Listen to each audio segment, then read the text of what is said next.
इस बार चुनाव आयोग काफी सख्ती दिखा रहा है और लगातार एक्शन ले रहा है। कई नेताओं के खिलाफ लिया जा चुका है। देखिए, चूंकि वो वीडियो मैंने नहीं देखा जिसमें कहा गया है कि वो बूथ के अंदर कैंपेनिंग कर रहे थे, पैर छू रहे थे वोटर्स। हाँ, मतलब स्वाभाविक है, उसको कैंपेनिंग ही मानेंगे। अगर आप बूथ के अंदर आशीर्वाद भी ले रहे हैं तो वो भी एक तरह की कैंपेनिंग है। और इसी तर्क को मानते हुए आयोग ने उनको नजरबंद भी किया। मुझे लगता है एक ऑप्शन तो अभी बचता है आयोग के पास। अगर वो और कड़ा कदम उठाना चाहता है या चाहे तो ये ऑप्शन उसके पास नियमों के अनुसार रहेगा अभी कि वो पूरे इलेक्शन को काउंटरमाइंड करने के लिए कहे कि भाई, जैसे आपने देखा होगा तमिलनाडु में एक संसदीय क्षेत्र में भारी मात्रा में नकदी बरामद हुई। चुनाव आयोग ने उस संसदीय क्षेत्र के निर्वाचन को ही रद्द कर दिया। आज तमिलनाडु में केवल 38 सीटों पर वोट पड़ रहा है, 39 पर नहीं। तो वो ऑप्शन है, वो विकल्प खुला हुआ है चुनाव आयोग के पास। लेकिन देखना पड़ेगा कि क्या भोला सिंह का वो जो वीडियो है वो उस श्रेणी का है कि समूचा चुनाव रद्द किया जाए, या इतने से ही काम चल जाएगा कि भोला सिंह अब जब तक मतदान की प्रक्रिया जारी रहेगी शाम तक, तब तक वो नजरबंद रहे, यानी उनके मूवमेंट को प्रतिबंधित कर दिया आयोग ने। अब ये निर्णय मुझे लगता है कि बहुत तकनीकी पहलुओं को देखने के बाद आयोग के पाले में गेंद है कि वो इसके आगे जाना चाहता है, या जो विपक्षी दल हैं वो इतने से संतुष्ट हैं कि ठीक है, भोला सिंह का मूवमेंट नहीं हो। अमिताभ जी, शायद यही वो वीडियो है जो इस वक्त स्क्रीन पर दिख रहा है, शायद इसी का हवाला दिया गया है कि वो अंदर कुछ लोग मौजूद हैं, वोटर्स मौजूद हैं, उनसे कुछ चर्चा करते हैं और फिर शायद बॉडी लैंग्वेज उस तरह का की उनकी दिख रही है कि मेरे पक्ष में वोट डालिए या फिर अपना आशीर्वाद बना रखिए। शायद यही वो वीडियो है। जी, ठीक बात है। प्रथम दृष्टया ये जो नियमावली है, जो आचार संहिता है चुनाव की, उसका उल्लंघन तो है। आप बूथ के अंदर तो छोड़िए, बूथ के व्यवस्था कहती है कि बूथ के 200 मीटर की परिधि में किसी भी तरह की कैंपेनिंग नहीं हो सकती।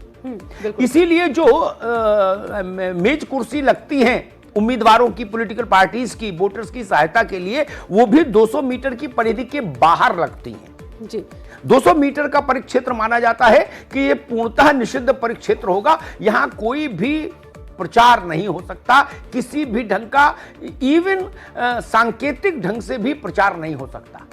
जी। और अगर इससे कड़ा स्टेप लिया जाता है बुलंदशहर, जो कि कह सकते हैं कि पिछले कुछ दिनों से, कुछ महीनों से जिस तरीके की खबरों की वजह से चर्चा में रहा, गोकशी की शंका के बाद जिस तरह से वहां पर हिंसा हुई, इंस्पेक्टर सुबोध कुमार सिंह और एक युवक की मौत हो जाती है, और जिस तरीके से खबरों में एक बदनाम कह सकते हैं बुलंदशहर, और फिर इलेक्शन के दिन भी यहाँ पर बवाल मचा हुआ है। हाँ, देखिए, स्वाभाविक तौर पर ये घटना बुलंदशहर में घटे या एटा में घटे, बदायूं में घटे या बरेली में घटे, ये घटना चुनाव की मर्यादा का उल्लंघन है।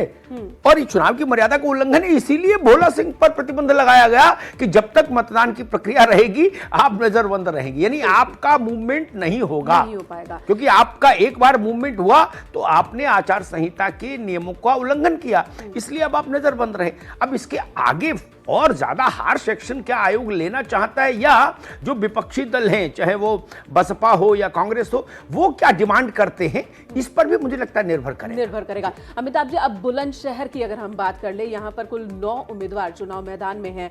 भोला सिंह गठबंधन की ओर से योगेश वर्मा है, कांग्रेस के बंशी सिंह है, और जो जातीय समीकरण है, पिछली बार चुनाव ये जीते थे, लेकिन जातीय समीकरण और इस बार की परिस्थिति, क्योंकि इस बार गठबंधन है, पिछली बार 60% वोट इन्हें मिले थे, लेकिन इस बार गठबंधन है सामने। देखिए, भाजपा के पक्ष से बात करूं तो ये कल्याण सिंह का प्रभाव वाला इलाका है बुलंदशहर। और पहली बार जब भोला सिंह को टिकट मिली थी तब भी कल्याण सिंह के जी के आशीर्वाद से ही मिली थी। जी, अमिताभ जी, इस वक्त BR तिवारी हमारे साथ जुड़ चुके हैं। BR तिवारी अपर मुख्य निर्वाचन अधिकारी हैं। तिवारी साहब, स्वागत आपका। और भोला सिंह को नजरबंद किया गया है, क्या आपत्ति, क्या शिकायत चुनाव आयोग तक पहुंची है, और आगे क्या कार्रवाई और हो सकती है? जी हाँ, पूरे मामले पर जिलाधिकारी से विस्तृत आख्या मांगी गई है और शीघ्र ही आख्या प्राप्त होने की उम्मीद है, और आख्या आते ही तदनुसार नियमानुसार कार्रवाई की जाएगी। अभी तक जो शिकायत, जिसकी वजह से नजरबंद किए गए हैं, जिस वीडियो की बात हो रही है, क्या वो वीडियो पहुंच चुका है चुनाव आयोग के पास? जी हाँ, हमें वीडियो प्राप्त हुआ है, उसके बाद हमने आख्या मांगी है।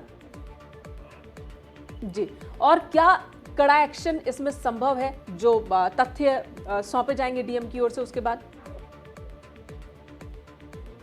अब नियमानुसार इस पर कार्यवाही होगी, रिपोर्ट आने के बाद ही उस पर जो है कार्यवाही होगी। अच्छा तिवारी जी, क्या चुनाव निरस्त करने का विकल्प भी खुला हुआ है आयोग के पास? अभी पहले रिपोर्ट प्रतीक्षित है, रिपोर्ट आने के बाद फिर उस पर जो निर्णय होगा। नहीं, निर्णय तो जो होगा, क्या विकल्प ये भी है आयोग के पास? मैं सिर्फ ये जानना चाह रहा हूं।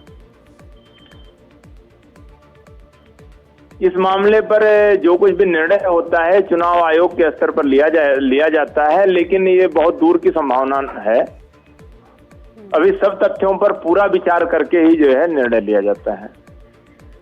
जी ठीक तिवारी। धन्यवाद बीबीआर तिवारी जी आपका पूरी बातचीत के लिए। तो जैसा कि अमिताभ जी आप भी कह रहे थे कि तथ्य देखने के बाद, वीडियो देखने के बाद और परिस्थितियों को देखने के बाद तिवारी जी की जो आरंभिक टिप्पणी है, जो उनका शब्दों का चयन है, जो मैं समझ पा रहा हूँ, उसके हिसाब से चुनाव निरस्त जैसी संभावना नहीं है, इसलिए उनका बहुत दूर की बात है। अभय सिंह डीएम बुलंदशहर हमारे साथ जुड़ चुके हैं। अभय सिंह जी, आपने नजरबंद कर रखा है भोला सिंह जी को, क्या शिकायत आप तक पहुंची थी और इस वक्त भोला सिंह जी कहां पर? नहीं, इसमें जो हम लोगों के तथ्य जब संज्ञान में आए थे, मध्य स्थल 276 जेपी नगर जनता इंटर कॉलेज बुलंदशहर को लेकर, तो उसको लेकर हमने तत्काल इस लोगों पे इसमें नोटिस भी जारी किया है और इनको नजरबंद भी किया गया। अबे जी, आपसे रिपोर्ट मांगी है चुनाव आयोग ने, आपने रिपोर्ट भेज दी? हाँ, रिपोर्ट भेज रहे हैं। जी। अच्छा जी। बीएसपी की ओर से शिकायत की गई थी और उसके बाद तथ्यों पर आपकी भी नजर होगी। आपकी जो समझ है वो क्या कहती है? नजरबंदी के अलावा भी और क्या एक्शन, क्या यहाँ पर चुनाव रद्द करने तक की भी बात हो सकती है, एक्शन हो सकता है, इस तरह का मामला बनता दिख रहा है?